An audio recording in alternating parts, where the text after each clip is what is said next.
In this video, I'll be running through a route that will get you to 60 to 70 in a more casual approach. We're not going to be using rocket boots and gliders, any of that kind of stuff. And I wasn't even using war mode, and I got it done in about 4.5 hours. Now that is with beta shenanigans to, like DC and an Azure span especially being extremely laggy, to the point where some of my spells wouldn't even register they'd gone off. But my character is pretty geared, so do keep that in mind as well. I am around 290-ish eye level, so if you're lower eye level, it's obviously going to take you longer as well, so don't feel too bad. So first things first, you just want to go through the main story quest line, keep progressing it, just follow it along, follow the quests in the generic order, nothing too special, to the point where you get onto the quest, the Obsidian Citadel and Black Talon Intel at the Scalecracker Keep.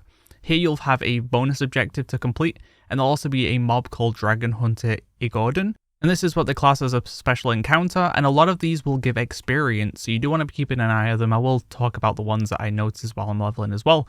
So you want to kill this guy, and you want to kill him as many times as he spawns while you're in this area as well, because he will give a good chunk towards the bonus objective.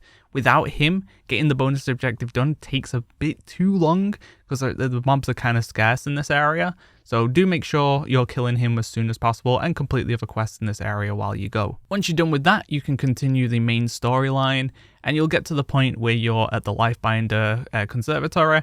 There'll be a mob here called Forever the Rekindler, which is another special encounter, so kill that once it spawns. It should spawn fairly quickly, so just do your other quests until you see it up and get that extra experience.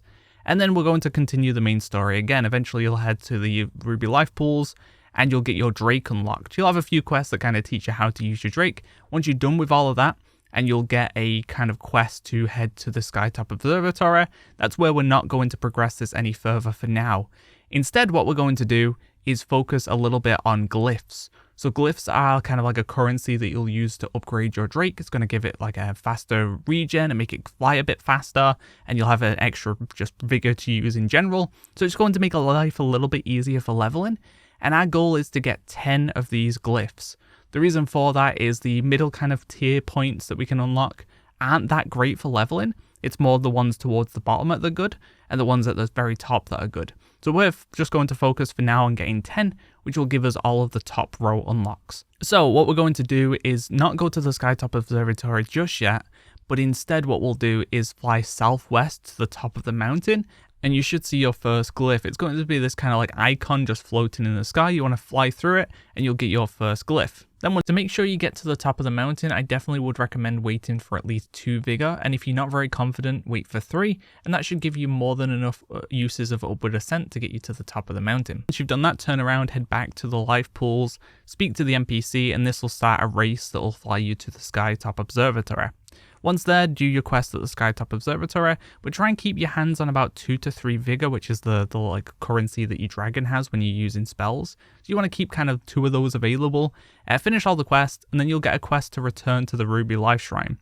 Now what this will do is fly you to the very top of the tower, but we're not going to fly to the Ruby Life Shrine just yet. Instead, we're going to get more glyphs. And this is probably going to be the more difficult part of this route, as what we're going to do is knock out 4 glyphs before heading to the Ruby Life Shrine.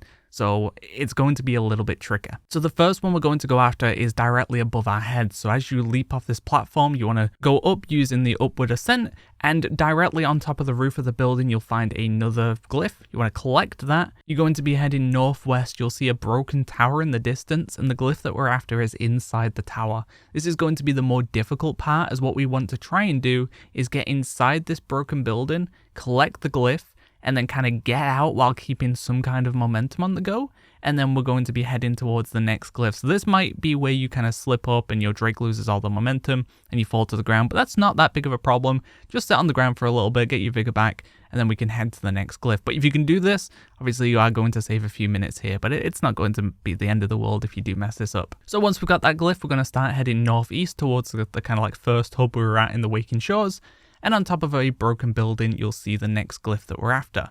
We're going to grab that, we're going to do a 180 while still flying, and then we're going to head kind of towards the Ruby Life Shrine again.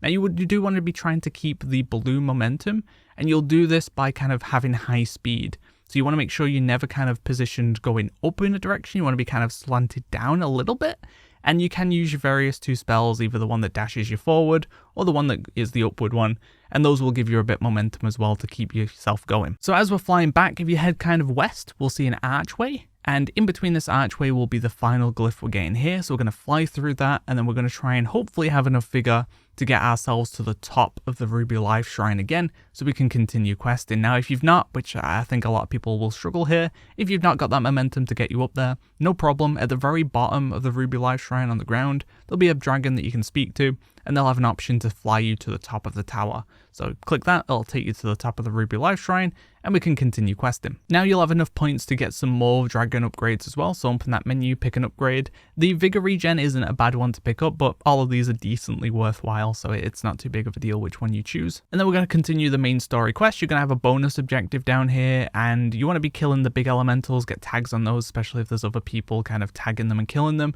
That'll give you progress towards the bonus. And then there's these like little packs of raptor guys. You want to be killing them for the bonus because that'll help you progress that faster. Then we'll continue the main story into the Flash Frost Enclave. You want to make sure you're using the harpoon on the drakes, and even the very last boss, like mini boss drake, the harpoon works on that one as well. And there will also be a named mob in this area, one of those special encounters called Klozik the Ascended. So once he spawns, we'll spawn very quickly, kill that to get some extra experience. Now we're going to continue the main story up to the point that you're on to No Time for Heroes, which is the kind of stuff with Rathian. And instead of flying to that quest, instead what we're going to do is fly up and south, and you'll find kind of like a rock formation, and on top of that rock formation will be another glyph.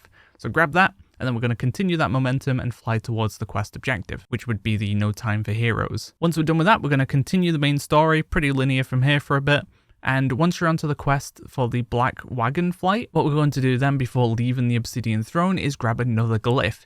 Now this one's going to be a little bit difficult to get as well, but what we're going to want to do is jump off this platform. You're going to use the upward ascent, and as you're kind of going up, you want to kind of tilt your camera up as like nearly as up as possible, not quite directly up, but a good angle for a brief moment, and then put it back flat.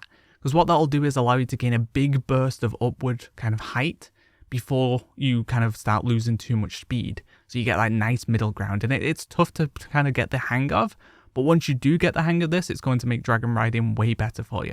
So what we're going to do is use like 2 to 3 vigor to get some good height, and then at the back of the Obsidian Throne, you'll see like a lava pool. We're going to be heading towards that, and we're going to grab the glyph, and hopefully you've still got some good height and speed, where you can turn around and we can fly down towards the Black Wagon Flight quest objective. Now, if you mess this up, don't worry, there's a few places here for you to kind of like perch on and let your vigor regen and continue the rest of like the climb to get your glyph. If you've been struggling to collect the glyphs so far, then there's some good news because that is the last of the difficult ones. We do have 2 more to get still, but those are going to be very, very trivial. You should have another skill that you can pick up for your Drake as well, so you should talent that in. And you do want to be making use of your Drake as much as possible to get between like quest objectives and packs and mobs and stuff, because it is going to be cutting off a lot of time. So the better that you can get at utilizing your Drake and the speed and having a flying mount, the better and faster the questing experience will be. So you'll be continuing the main story quest now until you're on a quest called The Next Steps. And as you're flying towards that objective, you should see a glyph in the path. It's just above the road. It's very, very low down, very visible. So you just want to fly into that as you're going to the quest objective, grab that, speak to the NPC, and then that'll take you into the next zone, which is the Orion Plains. As we're coming into this zone, there's going to be another glyph kind of on the road, just above it. You'll do a little bit of height, and you'll grab that, and that'll be our 10th and final glyph. So when I said they were easy to get, I did really mean it. So talent in your final point, and that's all we're going to be doing with the glyphs. If you want to be grabbing them as you're going along, then you can install something like Handy Notes, and they already have an add-on set up for collecting glyphs. But that's all we really need for the base leveling, and those are quite easy ones to get early on. So from here, you're going to continue the main storyline, and you're going to get to the point where you're at Hooves of War. Once you're on this quest, you want to either grab the flight path or set your Hearthstone here. Either is a good option, obviously Hearthstone being a little bit quicker. And then what we're going to do instead is head north to the Nelthazan Ruins. And there's going to be a quest chain for us to do here, and also a bonus objective. Now don't worry too much about finishing the bonus objective straight away, because you'll have until the quest Proto Problems to kind of get progress towards the bonus. But this first little area is pretty good to get most of it done, because there's big packs of mobs. If you're geared enough and strong enough, or with friends, that you can pull a bunch of mobs and get a good percent done here, then it definitely doesn't hurt to do that. You'll finish the quest, you'll go to the little base a little bit further away, I think it's a little bit south, you'll hand in those, and then once we're done with all of that, we can now start heading to the Hooves of War quest in the south. From here, we'll just be continuing the main story quest line again, until the point where you get to Windsong Rise. there's going to be a mob, another special encounter called Prozella Gale Shot. You'll kill that for some extra experience. And then we're going to continue the main story again. And then when you're on Chasing the Wind, don't bother riding Taivan. Unless you want to ride the big dog, it's very tempting, but it is slower.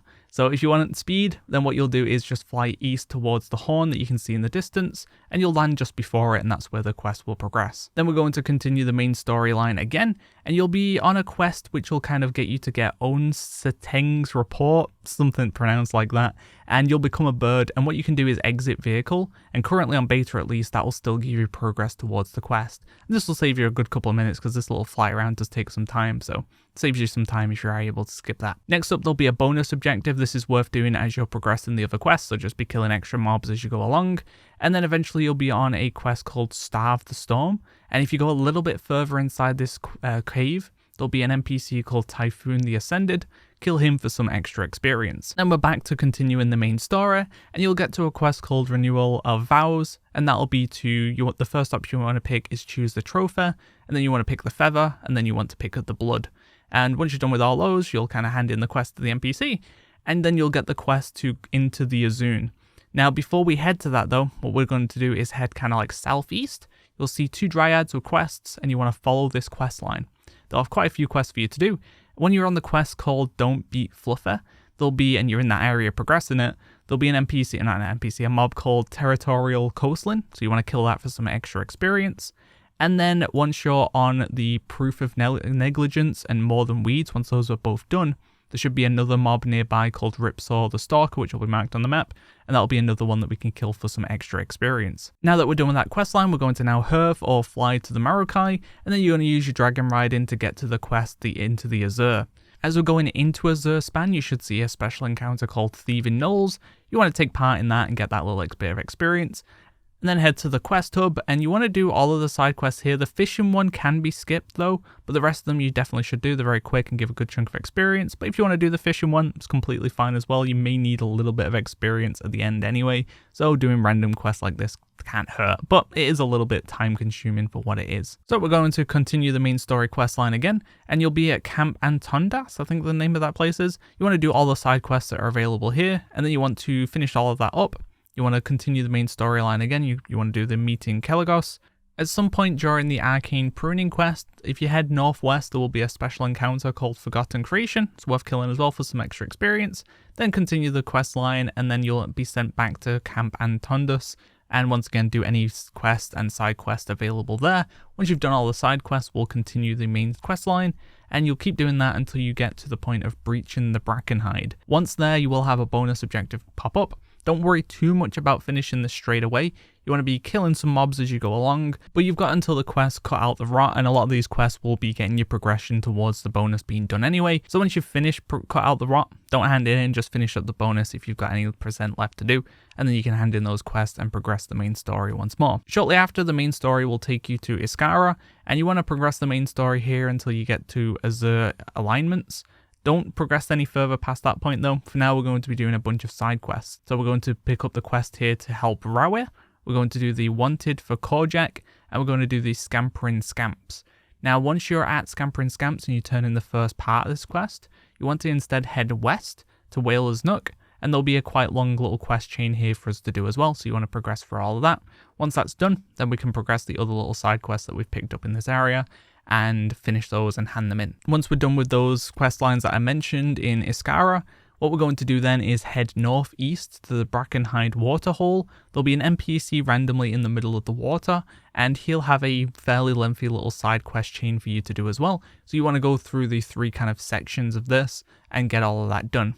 Once we're done with that, we're going to go back onto the main story quest line, which was the Azure Alignments.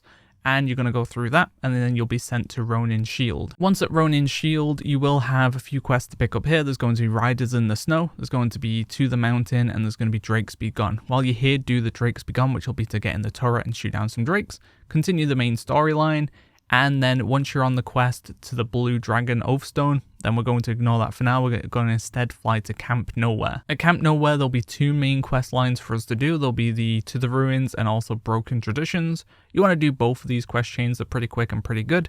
And then once we're done with that, we can now head to the Blue Dragon Oathstone. going to hand that in, and then that'll take you to, or ask you to go to Thaldraszus, which we're going to put on hold for now. Instead, what we're going to do is fly down to the riders in the snow, and you're going to complete that quest chain. And when you're in the snow hide camp section of this quest chain, there'll be a bonus objective. You want to get that done while you're doing the other quests, and then you continue this quest chain until you get to the point where it's no vengeance on an empty stomach, and that's another fishing quest that you can skip. You can do it if you want to, but once again, not very time efficient. Now what we're going to do is head north to Theron's Watch, and you're going to complete all of the side quest chains here. And then once we're done with all of that, we're going to be pretty much exclusively on the main story quest line from this point on. You should be kind of like 68.5 on your way to 69, which is pretty much where we want to be. While doing the main story, you will get onto a quest called the Fog of Battle, and one of the objectives for this is near a tower. On the very top of the tower, there should be a special encounter there called Lookout Ohn'ahran, which you want to kill. Gives you some extra experience, and you'll progress that. You'll head over to the kind of bronze Dragonflight stuff, and there'll also be a quest here called Temporal Difficulties, which there'll be another special encounter nearby called Henlair, and this one can very easily knock you off the cliff, so you do want to make sure you are getting out of its circle. Then we're back continuing the main story with the bronze dragons, and while you're on a quest called While on Making Time, you want to kind of ignore the elite mobs in this area. It's very easy to get baited into thinking that's what you need to kill, but instead there's going to be a bunch of little packs of elementals off on the sides, and you want to pull those. Even though they don't look very threatening, these are going to get the quest done very, very quickly. Then while on the quest, you'll have a quest called Temporal Tuning, and they're kind of over by the right side of the temple, so you want to make sure you're getting that kind of done. And it'll basically go to find Chromie, use the item. You want to make sure you're getting that done while you're on this quest as well, so you're not having to run back. Then we're going to just continue the main story quest until the end. And now you should be 70 or extremely close to it. If you're not 70 by the time you're done with the quest line, the main story quest line, then there is a quest in Thaldraszus called Chaos and Commotion from one of the kind of Draconoid mobs or NPCs. And you can complete that quest line. It's not the best quest line, but it's good enough to get you that final like 3-4 bars that you're missing potentially and get you to 70, and then you can start doing the end game content. So hopefully this guide was useful to you. I tried to approach this in a more casual way. Obviously, if you're doing war mode, you're going to complete this a lot faster, but this was just meant to be kind of a rough route for you to follow with some tips and tricks as you go along, just to help you get to 70 in a pretty good way so you're not lost and feeling clueless. There you go though. Hopefully this guide was useful. Look out for more videos coming soon. Thanks for watching, guys. See ya.